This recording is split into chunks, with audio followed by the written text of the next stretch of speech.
ആന കണ്ടാൽ ആനേനെ നീ ആനേനെ കാണണമെന്ന് പറഞ്ഞിട്ട് വരുവേ എന്റെ കാരണം എന്റെ മോനില്ല ആന ഒന്ന് പോടെ ചെക്ക അവിടുന്ന്.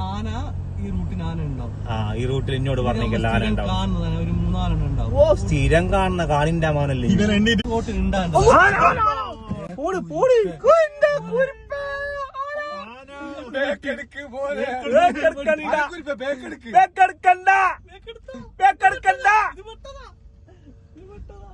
അങ്ങതാ ഞാനാ പറഞ്ഞ കാട് മുന്നോട്ട് പോ.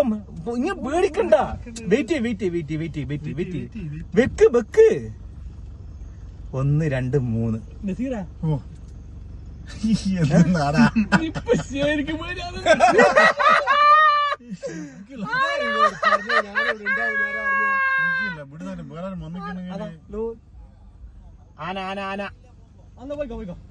ആന പൊക്കോ